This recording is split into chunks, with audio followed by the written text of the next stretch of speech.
are listening to the preaching ministry of Faith Baptist Church. The Dragon Wars on Heaven and Earth. The Dragon Wars on Heaven and Earth. In John chapter 12, verses 1 through 5, John gives us a dramatic portrayal of redemptive history. In this portrayal, he speaks about this woman and this child and this dragon, and the woman, we learned, represents either God's people in general or the nation of Israel specifically, perhaps both, but the nation of Israel is definitely at least a part, if not the focus, of who this lady represents. And this reminds us as well, this woman, of what God said to Eve, the first lady, all the way back in Genesis 3, when he promised her after her sin that he would give an offspring to the woman that would produce somebody who would crush the head of the serpent. Genesis 3:15. The child then is Christ, and we spoke about that as well. And this would be the ultimate offspring of the woman, prophesied in Genesis 3.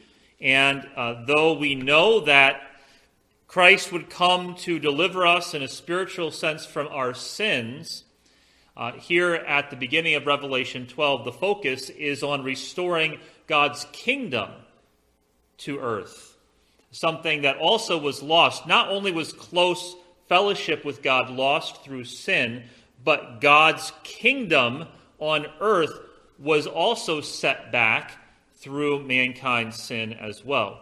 And Christ will come to rule and reign and restore God's kingdom forever.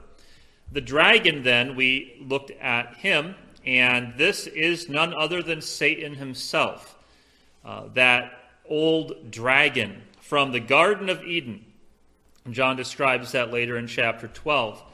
And another fascinating thing we looked at last week was how the dragon of this chapter climaxes this theme of snakes, serpents, and dragons, even sea dragons, from the book of Genesis all the way through the history of Israel. We talked about how this theme is used, this image is used to refer to Pharaoh and Egypt, also the Canaanites, the Philistines surrounding the nation of Israel and their influence on Israel. How this theme also represents nations like Babylon and Assyria. And then in the New Testament, Herod tried to take away the Messiah. And then what was the interesting shift in how this term was used? Do you remember this?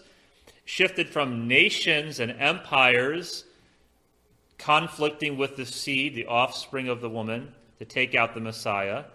And it focused instead on describing the Pharisees and the Sadducees as the snakes and the serpents. And of course, eventually, rather than deceiving the Messiah and tempting him, we find that Satan took the approach of destroying him, and even that failed. And we looked in chapter 12 where it says that the dragon was trying to gobble up the child as soon as it was born, but when it was born, the kid got away and it ascended up to heaven, and that was the whoops. For all the drama, it turned out to be quite a dud of a story because Christ just ascended back to heaven in victory, and the dragon, of course, was furious. Now, from Revelation 12:5 to Revelation 12:6, we talked about this. Here's a picture that might help you envision this. We jump in history from the ascension of Christ in Revelation 12:5, which also is something that happens at the end of Daniel's 69th week, a prophecy that John refers to a lot, all the way to Revelation 12:6, Daniel's 70th week, and the events that are described in Daniel 12, verse 6, especially the last half of that week. And in between chapter 5 and verse 5 and verse 6 is, and John doesn't talk about this, but is this entire period of the last days, or the church age is what we often call it. But the entire church age is, in New Testament terms, the last days. And that is the insert. But John is not focused on talking about the church. He is focused on the Messiah, the line, the nation of Israel, and Satan's battle against that. And that brings us to Revelation chapter 12 and verse 7. So, we are now talking again about this last half, the second half of Daniel's 70th week. The tribulation period, the final 7 years before Christ comes and establishes God's kingdom. During this period of time, it says in verse 6, the woman, Israel, fled into the wilderness where she has a place prepared by God that they should feed her there 1,260 days, or 3.5 years.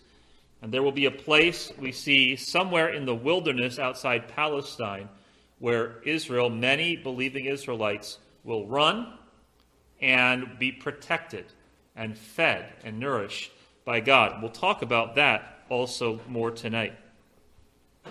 Matthew 24, verses 15 through 21, Jesus himself spoke about this when he warned the Israelites, be very cautious.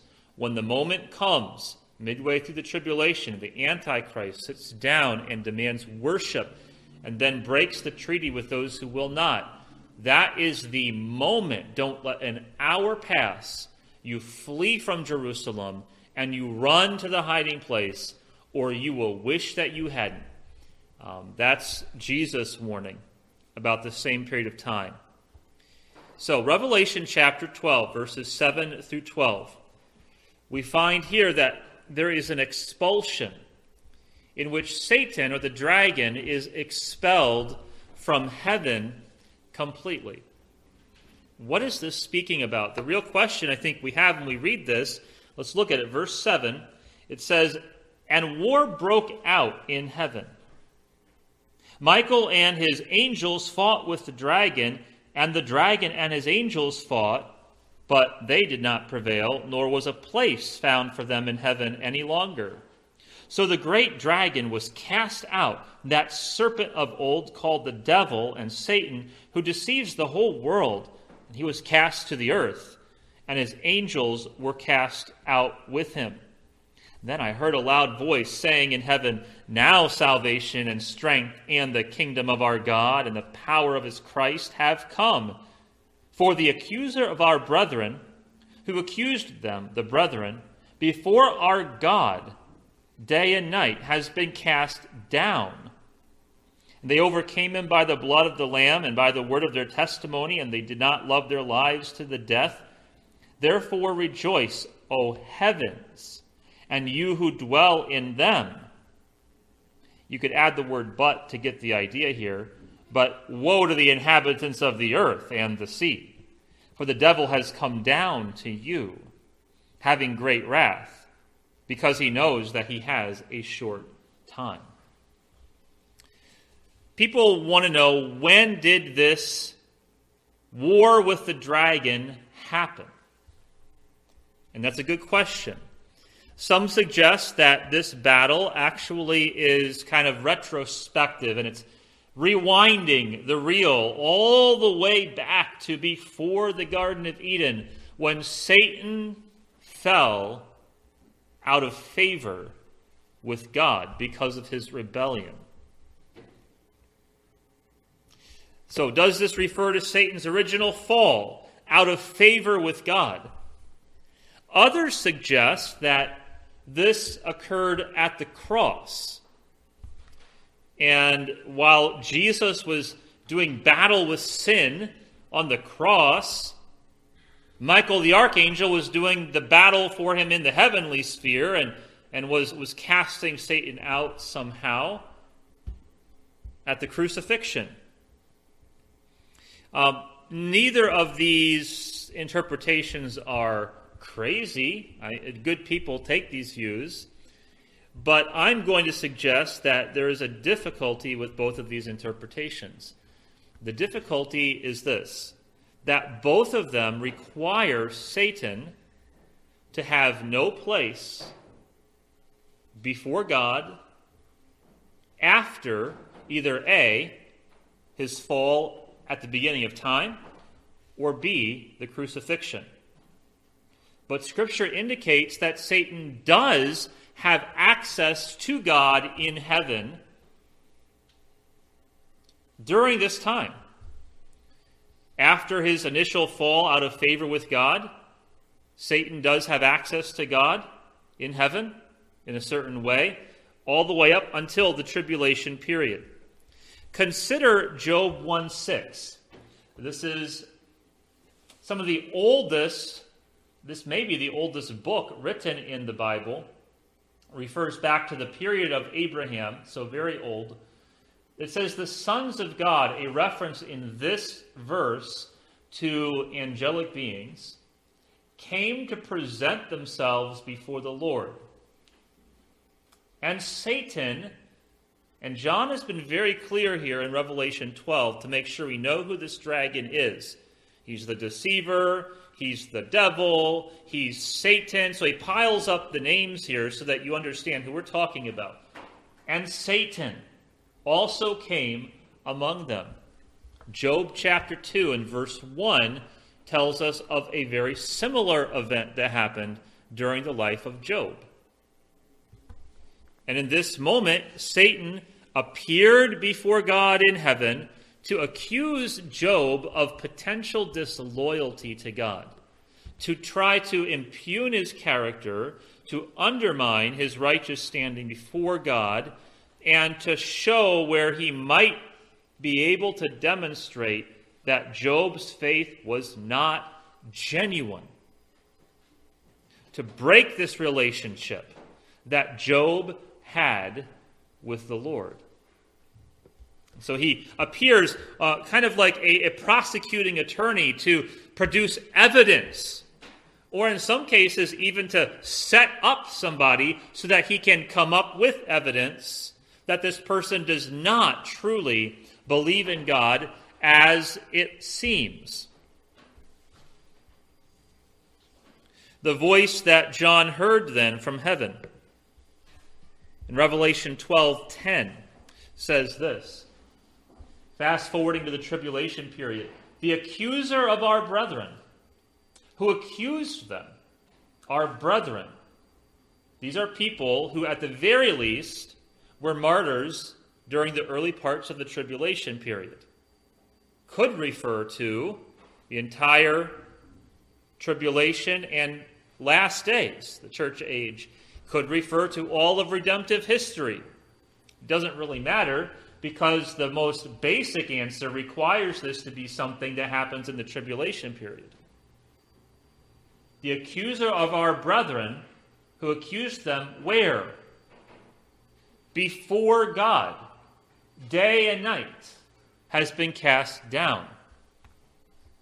So, if this heavenly battle where Satan is expelled from heaven and no longer has a place in heaven, occurred before Eden, then how did Job 1:6 and 2:1 occur? How else do you describe what Satan was doing? And how do you describe him doing any such thing, appearing before God in his presence to accuse the brethren in any way if he had no ability to come into God's presence? It's very difficult to do that. And so from that very point, it seems most likely that this is indeed a battle that will occur in heaven, in the heavenly realm, spiritual realm, during the tribulation, the second half of the tribulation, about the midpoint of the tribulation. It's a future battle that will occur. Another connection that makes this likely is that Daniel, you could look at Daniel 12:1. Daniel identifies Michael there, and in a couple of other places in the Old Testament book of Daniel, he identifies Michael, the archangel, in particular as having responsibility to stand over, to watch over, to guard, to protect, to care for the nation of Israel. He is essentially, to use terms we might understand, the guardian angel of the nation of Israel. That's his job. The secretary of defense from heaven for Israel, something of that nature. Notice Daniel 12:1. At that time, so this is some end times prophesying Daniel is doing, at that time Michael shall stand up, the great prince who stands watch over the sons of your people, Israel. And there shall be a time of trouble such as never was since there was a nation, even to that time. And so this seems to be a reference to this very same time in which Michael will come to action on behalf of the nation of Israel at that very time when there will be a great tribulation that no nation has ever experienced to that degree in history. That, coupled with the fact that Satan does have, we see this with Job, we see this in other places, access to heaven today and in the past, indicates this was not Satan's original fall. This is a battle that will occur in the heavenly realm between Satan and the other angels. So, the short on this is that Satan and his fallen angels, and we learned this last week, he has a third of the angelic realm, and Michael, God, they have 2/3. So imagine, if you can, a risk board, right? On the board of risk, you have your players all laid out, the cavalry and the tanks or the cannons and the people, soldiers. 1/3 is black and 2/3 is gold. Those are the play out. And so the game begins and the battle is set, and Satan gets the first move and he unleashes his fury on the heavenly angels. And he loses. It gets kicked off of Asia and Europe. And he gets relegated down to the southern parts of the board. That's essentially what's happening. He loses that battle. He gets cast out of the heavenly realm with his angels. He gets cast down to the earth, expelled from heaven so that he doesn't have any pieces anywhere left in that realm. He's gone. He's been evicted. He's been removed. And he's not even allowed to come back.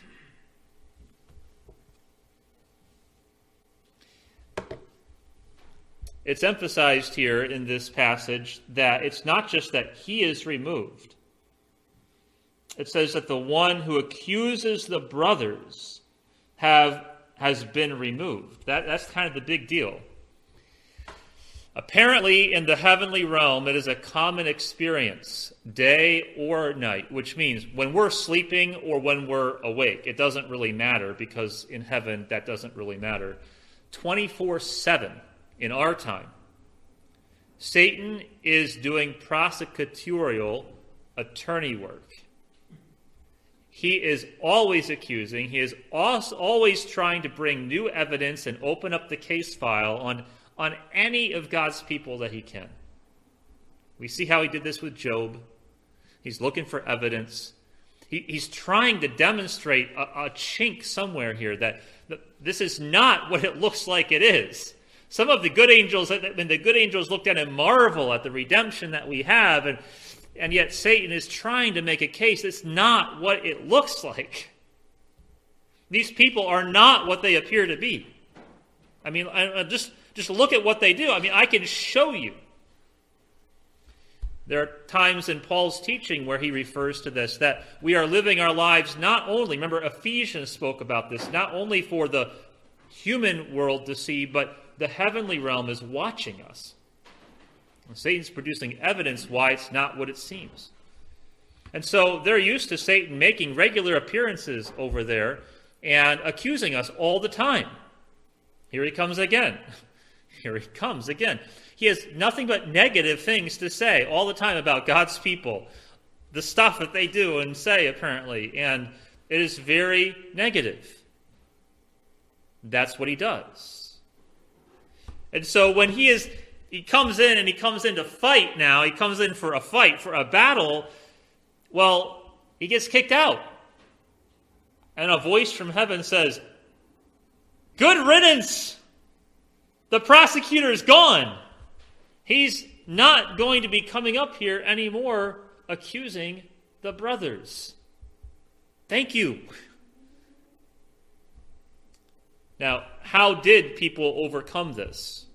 How do we as God's people, how do any of God's people make it through the intense scrutiny that he puts us through in heaven day and night? Today we had a presidential election. I hope it's more placid than the last 4 years. The last 4 years was nothing but one big series and run of litigations. Who knows if they were legitimate or not? I don't think we'll ever know that. But that's what it was.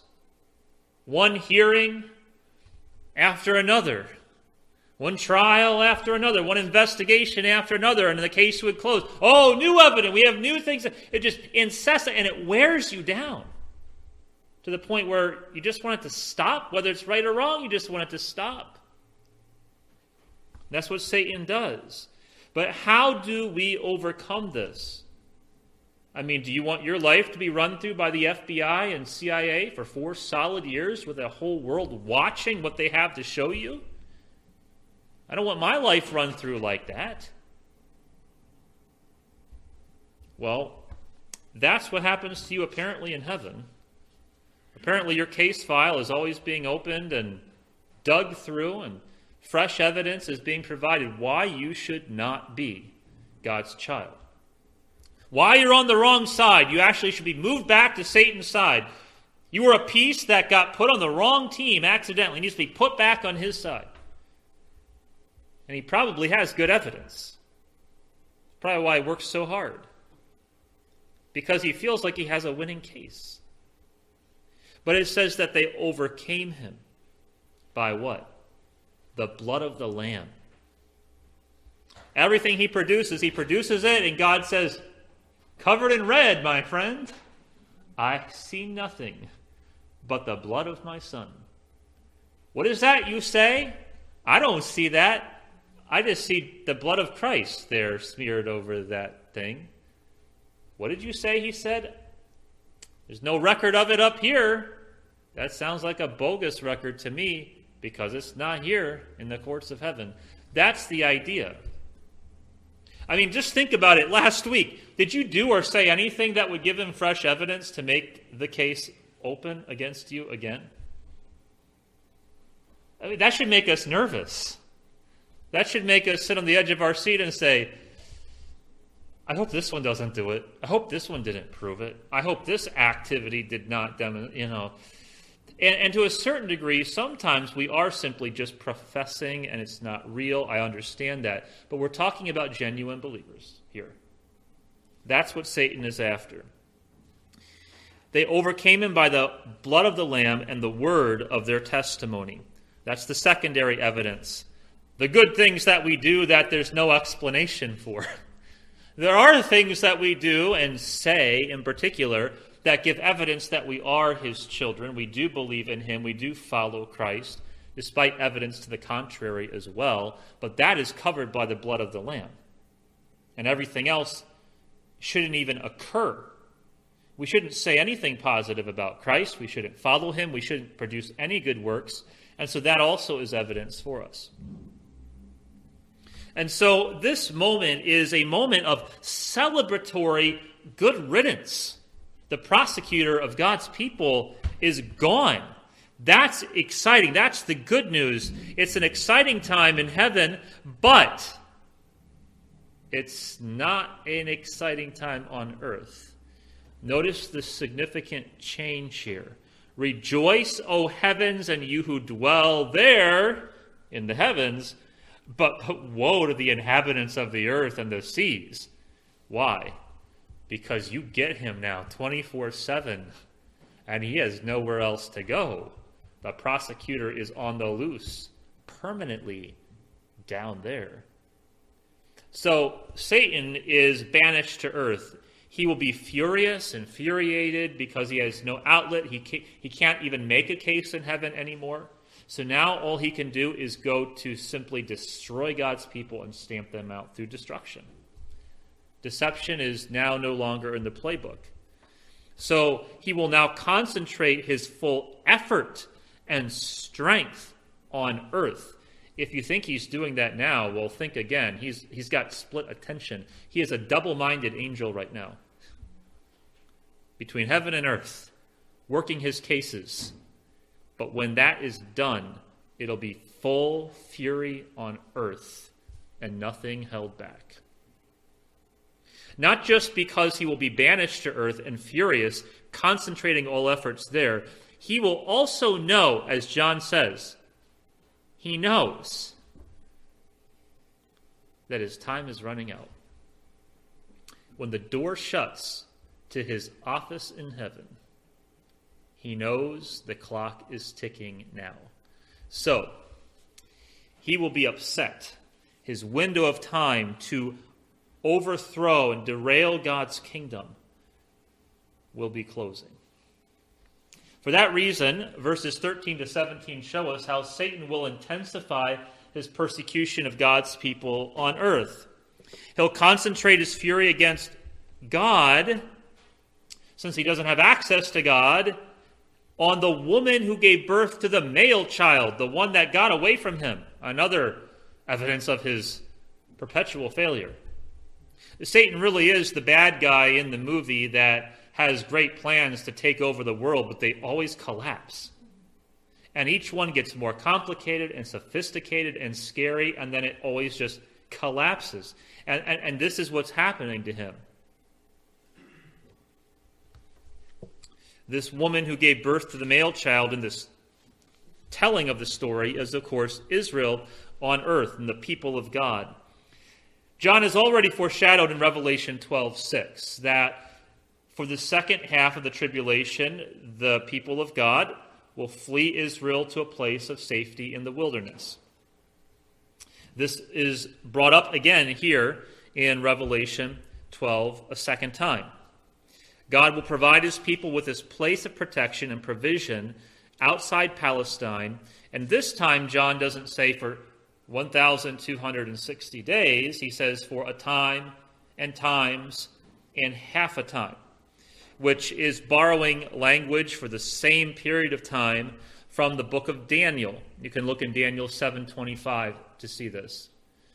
Now, a time, times, and half a time. If you think of that as numbers, a time, hold up one finger. Now, make that plural on your other hand. Double it. Okay? A time, 2 times, and then what's half a time? Like that, right? What is that? It's 3.5. It's 3.5. Well, what is 3.5? Well, it's 12,060 days. Well, what is that? It's 3.5 years. The second half of Daniel's 70th week. Some Bible interpreters will say and suggest that this is a reference now to 3.5 year or so period of time when Israel will hide in Petra, which is the ruins of the ancient city of Edom, carved out of the rock. The prophet Obadiah prophesies to Edom in the Old Testament. These arrogant people who dwell in a very difficult place to attack.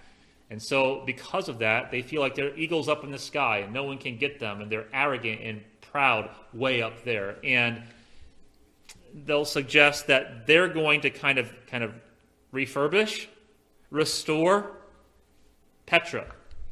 It's a fascinating possibility. You could find documentaries online about this, but at the end of the day, what am I going to say? Well, what does the Bible say? It doesn't say it's this. We don't know that it's this. We just know that in the wilderness, outside Palestine, the believing people of Israel will flee Jerusalem to a place in the wilderness that God will prepare for them. And they will be fed there and protected during this time. That's really all we know. We know enough from the Old Testament to say that God can do whatever he wants. He could build a brand new castle out there for him if he wants. He could have a bunker out there overnight just because he spoke it into existence. God can do whatever he wants, whether it's a refurbished, fixed up Petra or not. We don't know. But there'll be a place in the wilderness for his people. To further describe this place and what is going to happen, it says in Revelation 12:14, I like this, the woman was given 2 wings of a great eagle, that she might fly into the wilderness to her place where she is nourished for a time and times and half a time from the presence of the serpent. The serpent is a figurative dragon, right? That's Satan. This doesn't mean that Israel's going to all jump onto some big jetliner and fly out to this place on a stealth bomber or something like this. It's using figurative language to describe God's care of his people. And to do so, John borrows from some well-known Old Testament prophetic imagery that we may already know about, that is special to Israel. Exodus 19:4.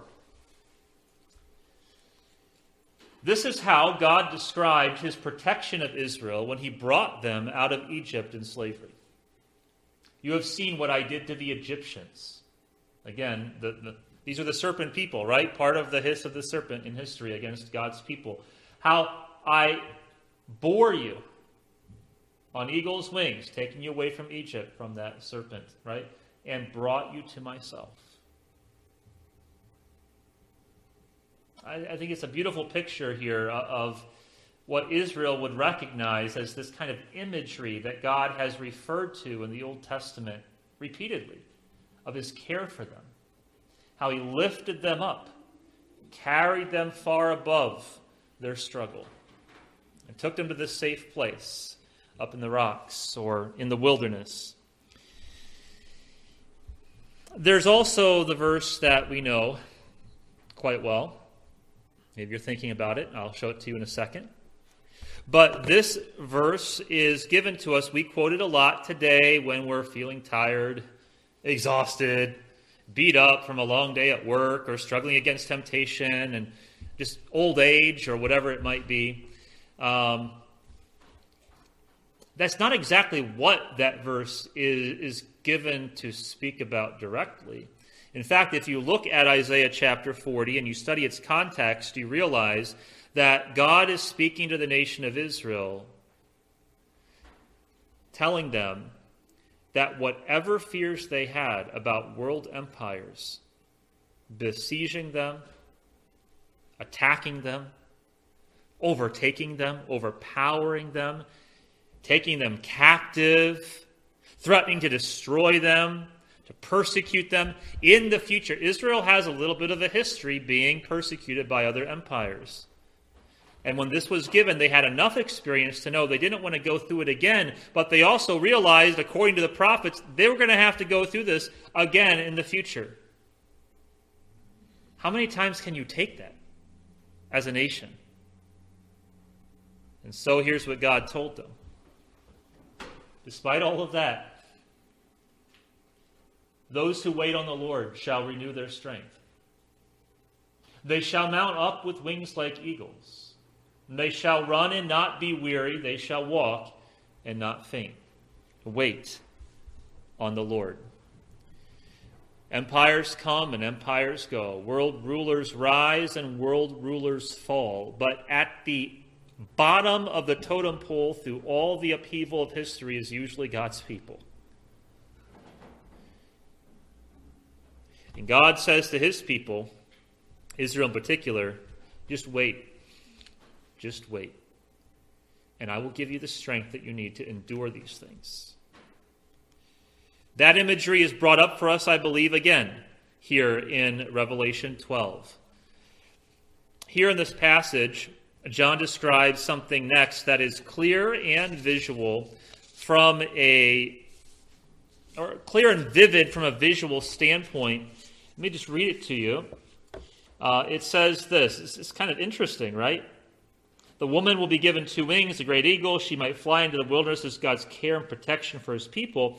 But then it says, so the serpent spewed water out of his mouth like a flood. Now again, this isn't a little snake writhing on the dunes. This is a massive 7-headed, red, fiery dragon that is the big boss at the end of the story that is bigger than the screen itself. He is so scary. And he pours out water from his mouth. It says this water will come flooding and rushing out of his mouth. And his intention here is that he might cause the woman, God's people, to be carried away by this flood, or this river, this deluge. But the earth helped the woman. Again, this is they keep slipping through my fingers. The earth helped the woman, opened its mouth, and swallowed up the flood, which the dragon had spewed out of his mouth. Now, I can't help but think again back to Egypt, when Moses threw down his rod and had a snake, and the magicians threw down their snakes from their rods, and what happened to their snakes? Moses' snake took its mouth and opened up and ate their snakes. Well, here, just the imagery, I think, is ironic, at least dramatically repeated, that this dragon, the greatest serpent at the end, unleashes this flood. Think about this strategically. How did God overthrow Satan's attempts through Egypt? One snake swallowing other snakes was the beginning of that story. That was just the preface. The conclusion was the armies of Egypt running through the Red Sea on dry land, and the sea swallowed them up. So perhaps Satan here, this is my imagination, but it's not too crazy, I don't think. It's just using the words. Satan may say, I'm going to try that one. They're running out on the dry land. I'm going to swallow them up with water. That worked on me last time. And what happens? The dry land opens up its mouth and swallows up the water. Now, if you're Satan, this is extremely infuriating. If you're us, it's kind of funny. The boss gets bigger and badder, and the strategies get smarter and more sophisticated, and every single time, oops, fail. And that's what happens. Now, what is actually going on here? Again, that's the question we want to ask, right?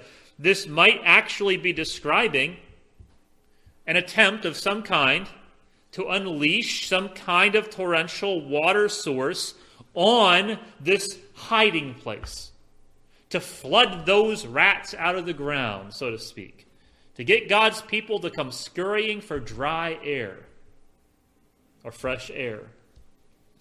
I don't know what kind of technology or what kind of irrigation techniques that would require. Maybe that's what's being described. It's possible. But another possibility also is that this is, again, figurative language, which was very much used in this story, that is describing a military campaign of great size and force. Jeremiah 46:8 does a similar thing.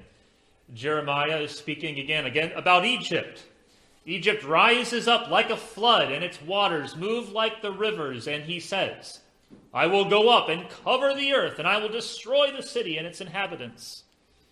Then again in Jeremiah 47:2, and this is speaking about Egypt coming down and taking out other towns around Egypt. Behold, waters rise out of the north, and shall be an overflowing flood, and they shall overflow the land and all that is in it, the city and those who dwell within. And if you read the context, he's not talking about rain. He's talking about the armies of Egypt.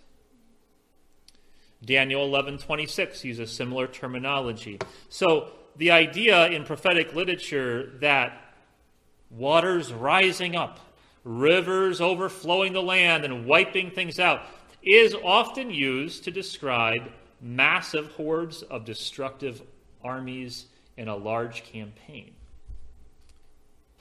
Which is it here? I don't know. I can't say which it is. All I can say is it's one of these two things, and either one of them is scary. Either one of them gets the point across, and that's this. The clear point is that no matter what is going on, Satan is attempting a full, all-out assault on God's people in the hiding place that he gave to them, where he's nourishing them and taking care of them, and Satan is going after them. And yet again, he's hindered by natural, though miraculous circumstances outside of his control. He goes to heaven with his 1/3 of the armies, and he gets kicked out. He goes to earth, and he goes after God's people, and they get a hiding place that he can't touch them. If you're thinking about that risk board again, he is now in Australia. And there's gold pieces on every other country. What's he going to do now? He's going to roll those dice till they turn to fire. What am I going to do? And so here's what he does. He goes to the only other place he can. He says, so, I'm going to make war with the rest of her offspring. I'll find other people of God and go after them. Who are these people? Other believing Jews outside the hiding place. It seems that this is a possibility. It seems that not all believing Jews will get to the hiding place before it's sealed.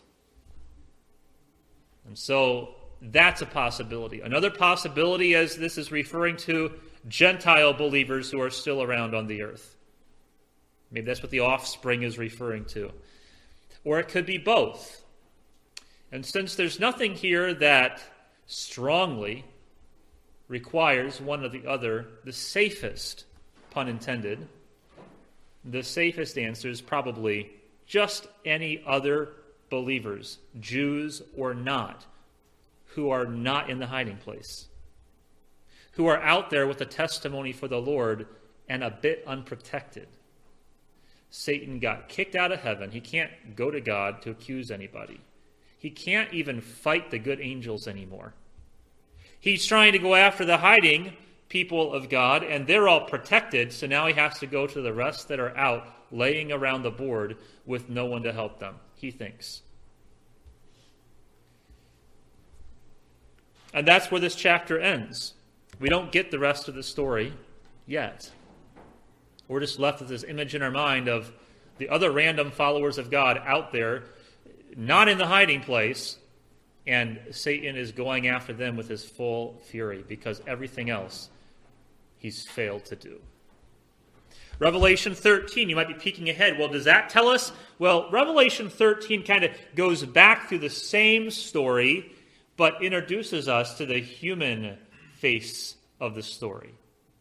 We've seen now the behind-the-scenes imagery of the dragon, Satan. But in Revelation 13, we're going to kind of get the same story rewinded and replayed, but looking at it through the activities of the Antichrist, whom Satan will empower, and the false prophet, whom will be unleashed.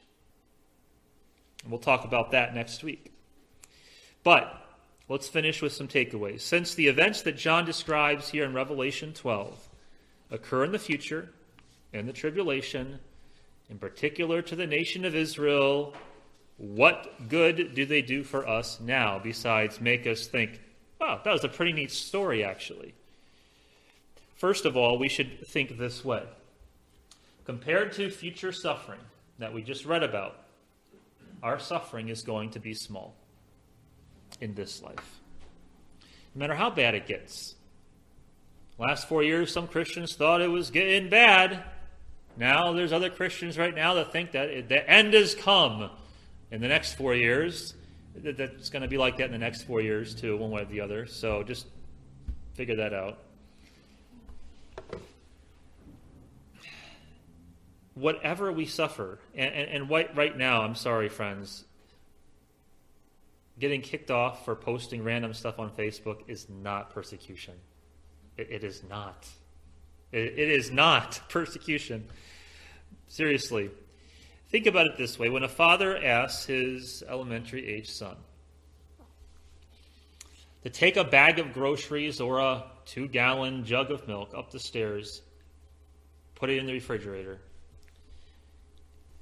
that kid, it would not be uncommon halfway up the stairs to say, "Oh, my arm hurts. I can't do it. Dad, my arm hurts. I can't take it all the way up to the top." And what does the dad say? "Oh, my poor son. I'm so sorry for asking you to do something so difficult. I don't want your arm to hurt. Set that jug down and I will help you." Is that what he does? No. Usually the wise and mature and very impatient dad says something brilliant like, "Son, if you think that hurts, wait till you get older. Then you'll find out what hurts. 2 gallon of milk, my foot." Maybe that dad will give him another gallon and say, "Get him down here and do it again." But isn't that what we do? We complain about the things we suffer in this life. We find other Christians who agree that it's awful and horrible. And then we ask the big, scary question, why does God let bad things happen to good people like me? And God says, "You think that's something? Read the book of Revelation, my friend. That's what we're talking about." The book of Revelation is like that. It's God saying, "You think you have something? I'll show you something, and you should be glad you don't have to go through this." And we're not talking about God's wrath on ungodly people right now. We're talking about Satan's fury on God's people will be unprecedented. Really hard to say this, but if I'm talking to Jewish people and I say, "Look, if you have any conception of what the Holocaust was like, that will pale in comparison to what this will be like." That's the fury of which we are talking about. When we look at this story and we realize that the wrath that will be unleashed and will be further described later on God's people in the tribulation, that second half, will be unprecedented. As Daniel 12 said, no nation in the history of the earth will have faced what they will face. We should look at it and say, "I'll take my 2-gallon jug of milk, please. Let me sign up for some more of this suffering, because it's nothing." So we read the book of Revelation, and we should be encouraged that what we think hurts is really just a pinprick. We also should read this story and realize that when we suffer for Christ. Did you notice here in this passage how that it's Christ, it's the Messiah, it's God, it's the child who was born. That's what Satan wants to get to. That's who he wants to take out. But when he can't go and take him out, who does he go after as a result? That child's followers. Because that's, in his view, the quickest way to the child. You study stories like the Holocaust, and you understand this. You couldn't get the person in charge of the family. What do? Get some people that they love, mistreat them, and then see what happens. And that's what Satan's tactics are. They're dragon tactics. That's what they are, to destroy, to devour. And that's what he does. Friends, there's a lesson here for us as well. We suffer for Christ. You can look around at the world and you can realize that, look, if I did not follow Christ, if I did not identify with Christ, if I did not associate with Christ and obey Christ, if I was not loyal to Christ, doing what Christ has told me to do, I could have an easier life. I could have more friends. I could have more money. I could be more liked and popular, and it could be a little easier for me. I could do more things. Well, that's a possibility, but we have to decide, do I want to have my suffering lifted now, but suffer forever in eternity?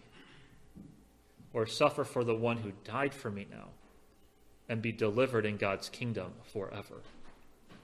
Take your pick. I'll take the suffering now. Don't be fooled by the people who are ungodly, who are not identifying with Christ.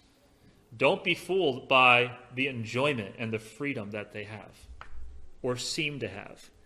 Remember, Satan, the one they follow, is a deceiver, a liar, a murderer, and a killer. He's got them in the bag. That's why he doesn't do anything to them. Not like God's people.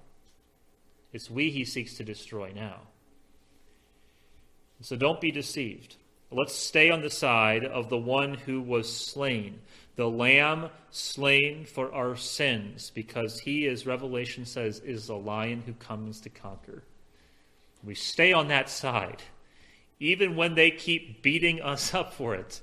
Stay on that side. Suffer, because your sufferings are sharing in the sufferings of our Savior. That is a sacred and a special thing. Do not run away from that. Finally, we overcome Satan's accusations through our testimony for Christ. I mentioned this earlier in the study, so I won't belabor it now. But from one angle, we can ask the question, how much fresh evidence are you giving to Satan to reopen your case file in heaven? Let's try to reduce the stack. We're not going to be perfect from now to heaven. I understand that. But let's reduce the stack of evidence that we're misbehaving, that we're indicating we might not be loyal to Christ. Every time we complain, every time we give in to the desires of the flesh, every time we hurt another person or we disobey one of Christ's commands, anytime we show a lack of love for God or a lack of love for neighbor, we are giving Satan fresh evidence that we are in the wrong records, that we belong on his side. And so that requires him to appear in heaven to make his case against us again. And the sacrifice and the blood of Christ must be reminded of again. There's a sense in which it sacrifices Christ again, not in real time, but in retrospect, it makes his death more painful retrospectively, and the sacrifice more necessary, and he's glad to do it. But I don't want to do that. Let's make sure that our lives are being lived in loyalty to our Savior. Our words are chosen to remove the ammunition that Satan has.